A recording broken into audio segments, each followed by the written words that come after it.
When Carl came up to the desk, I assumed this was just another middle-of-the-night BS session. He had been stalking around the hospital most of the afternoon, looking for something, but not saying a lot. The fact that he had a couple of the other security guys with him should have tipped me off, but I was a little busy myself that afternoon.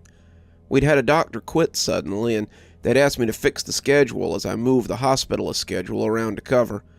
It sounds pretty important, but my supervisor had done all the work, and I was just reporting the news and changing the spreadsheet around. So far, I'd been cussed at by 3 doctors, had a 4th tell me that they weren't going to show up for their assigned rounds, not my problem, and had another agree, but say that they should have been consulted first. After that, I'd had to call in Team A, the on-call surgical team, for an emergency surgery, something that had taken far longer than it should have. It's amazing how people are happy to cash their overtime checks, but they'll dog cuss you on the phone when you call them in to earn it. Of the 6, I got 5, and the 6th was another case of none of my business.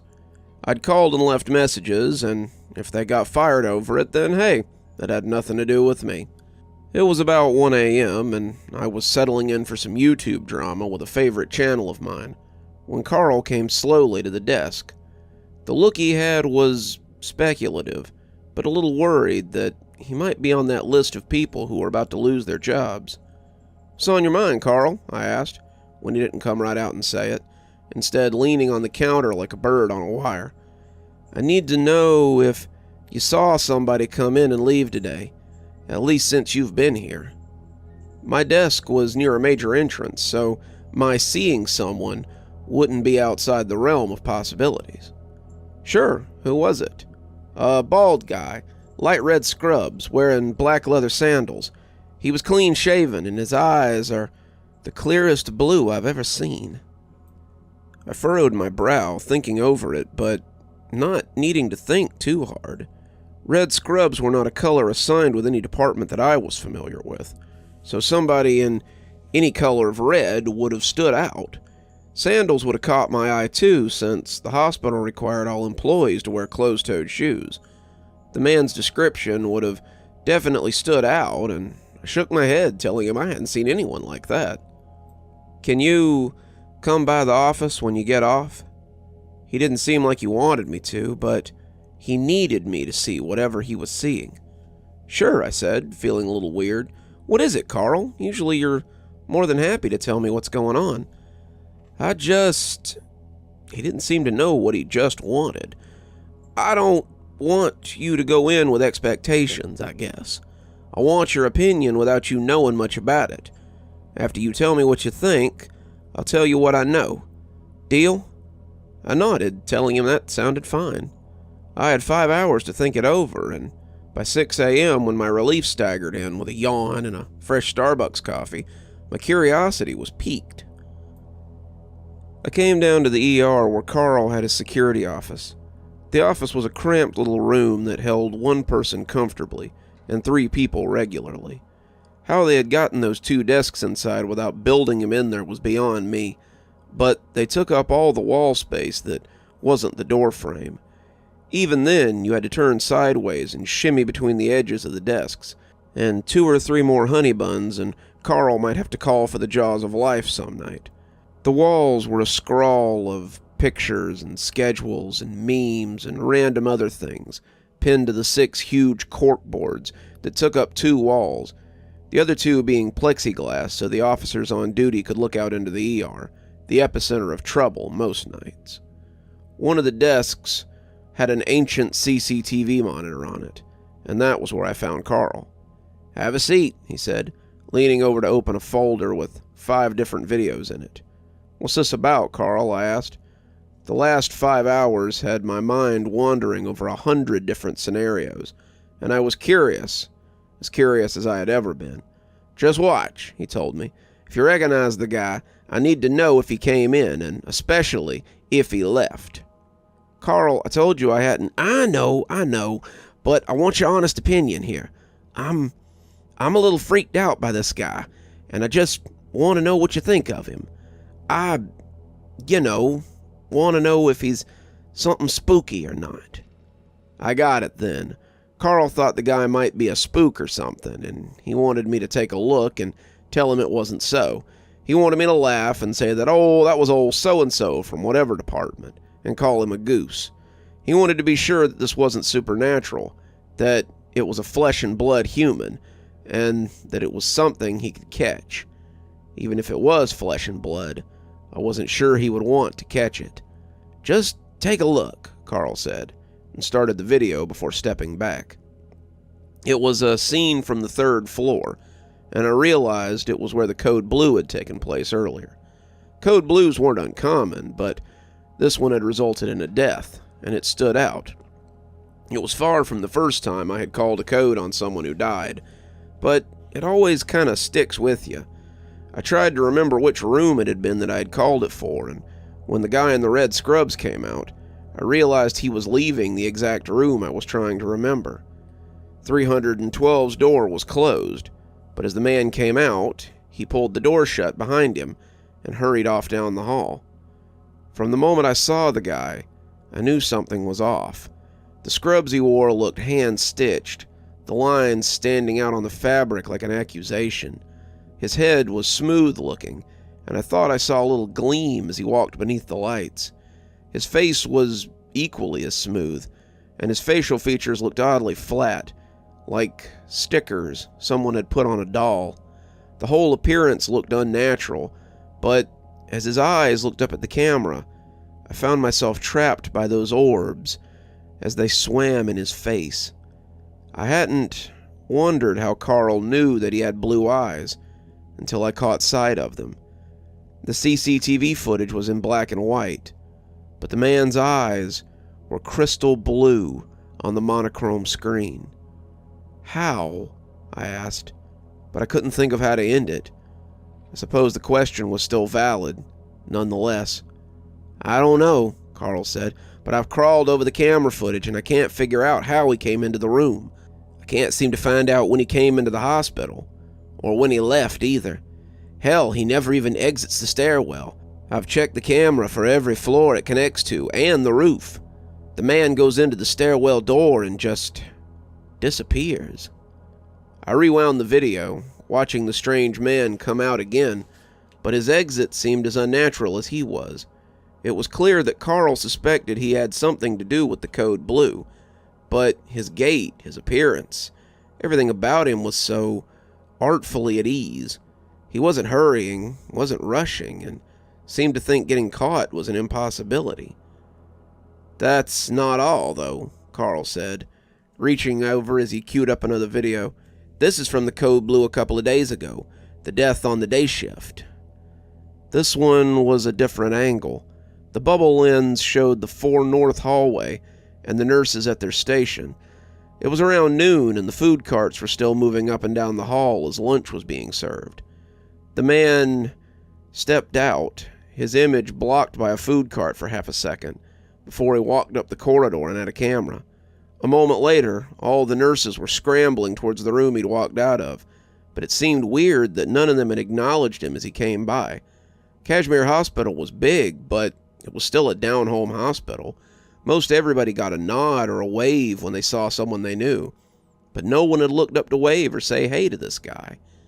It was almost like they hadn't even seen him.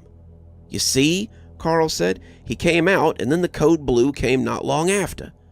So, what, you think he's causing the deaths? I asked, wondering why I was here if Carl suspected that the guy had injected them with something or smothered them with a pillow or something like that.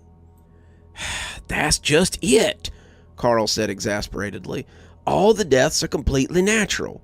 The one today was from a heart attack, and the one on 4 North was a lung infection. The tech didn't report any weird needle marks or anything, and both of the patients were dead when the nurses arrived. That's why I was sort of hoping this was spooky in nature or something. Maybe he's stealing their life force or drinking their blood or something like that, he asked, almost hopefully. I only shrugged. I have no clue, Carl. If he's a vampire, then that would be a first, and I've never seen a ghost hurt people in here. Hell, even Shaky Leg Mary mostly just scares people and lets them hurt themselves. Carl sat back heavily and I could tell he was hoping for an easy explanation. Well, not an easy explanation, I guess, but we had all gotten a little used to the excuse of hospital is spooky whenever weird things happened. The answer here seemed to be that there was a weirdo who showed up and either killed people or stayed with them as they died. Then, how's he getting out without being seen? Carl asked, clinging to hope. Who knows, I said. How did that copy of Carol get out without anyone seeing her? How did David disappear into the stairwell for 3 days? Who's to say this guy isn't stuck in the stairwell too? Who's to say he didn't come from the stairwell in the first place? I really don't know, Carl. Could be something, could be nothing. Carl looked like he wanted to cry, but his face was refusing to open the floodgates. He'd been counting on me to give him an easy answer, and barring that, he knew he was going to have to do some digging. Whether it was a ghost or not, it was still killing patients, and in Cashmere Hospital, the management only took notice when whatever it was threatened them or their revenue. Looks like I got some detective work to do. That was about 2 weeks ago. Carl is no closer to finding the man in the red scrubs than he was when he asked me to come to his office. The rumor around the hospitals are that he doesn't leave his office much these days. The day security reports that they can't use the small space because Carl's in there at all hours, running through security footage. He's pulled records on all the deaths within the last few months and has asked the local police to get an autopsy on the 2 who died recently. He has friends in the sheriff's office, or this request would have likely been met with derision. People come to me with these things, knowing that Carl and I are friends, but I don't have answers for them either. He may not have a lot of answers, but he does have more evidence. I found him on the cameras 2 more times, Carl said, sounding downright gleeful as he leaned against my desk. I'm trying to get permission to access the camera archives so I can go back further. The ones I have access to only go back about 6 months. He's been at 2 other Fatal Code Blues, and when I showed it to a buddy of mine who's a detective, he says that's a definite pattern. I was glad that Carl was making headway, but it appeared that he had done nothing but look for this guy since Monday. The underarms of his uniform were concernedly dark, and some of the stains looked old and smeary. There was a smell about him that led me to believe that he might not have been showering regularly either. That's some solid progress, Carl. Any clue where he's disappearing to? His face fell a little then, but he wouldn't be derailed. No, but I'm not sure he's leaving the hospital at all. We can't find any sign of him leaving the stairwell once he enters, and I think he might be getting onto the roof somehow without triggering the alarm. Someone came in through the front door, but as they caught sight of Carl, they turned and headed for the elevators. I couldn't say I could blame them either. Despite looking like a homeless security guard and smelling like a fast food dumpster, Carl just had this presence now, something he hadn't had on Monday when he decided to do his research. It was hard to pin down, at least it would be for normal people, but he reminded me of the mental patients you sometimes saw walking the halls. He had a manic gleam in his eye, a mania that seemed to have taken hold of him, and I was worried that he might become yet another odd presence for the hospital to use in its strange designs. Watching him go through it was more horrific than any manifestation the hospital had thrown my way yet, made worse because Carl was a friend. Carl, maybe it's best to kick this up the line to the cops. If this guy is killing people, then maybe it's best to let the professionals handle it. Carl looked at me like he didn't quite understand me for a second, some of his sanity trying to claw back up before his obsession took hold again. I gotta get back to it, he said, shuffling off like a lost child. I'll see you later. As he left, I felt dread building in me. Much like Danny Torrance, it was frightening to watch someone you respected transform before your eyes into someone you don't recognize. I would have to watch him closely, lest the hospital claim yet another victim. You're still here. I thought you might be. Thanks for joining me for tonight's story. If your insatiable appetite for horror knows no bounds, might I suggest one of our playlists, or one of our previous stories in the archive? There should be one appearing at the end of the story any minute now. And of course, if you're not subscribed, why not go ahead and hit that subscribe button? Maybe hit that notification bell so you don't miss any of the spooky things that we do here. If you prefer your horror a little more analog, you can always pick up one of my books. There's a link below to my latest, and it'll take you to all the great things that I've posted on Amazon. For my book lovers in the audience, I always suggest coming on down to Patreon so you can become part of my ghostly reader tier and get a book anytime I write one, which is usually about twice a year. Speaking of my patrons, let's go ahead and thank them, shall we? Thanks to Unicorn Hollow for being our spooky ghost contributor. Thanks to Janet and Lady Vengeance for being our spooky skeleton tier contributors. Thanks to Hi Stacy, Winter, Xaronan, Emily Coltsfoot, Stephanie Carrington, Marianne Schuler, Tyler Parker, and Jennifer Damron for being our ghostly reader tier contributors. Thanks, everyone. We just couldn't do the show without you. If you think you might like to support the show in a more monetary fashion, come on down to Patreon. I have many tiers. I'm sure you'll find one that suits you best. I always recommend the Ghostly Reader tier, since you get a signed book anytime I write one on your doorstep. But I have many tiers, and again, I'm sure you'll find one to suit you. And as always, thanks for stopping by. Dr. Plague, signing off. Have a wonderful evening.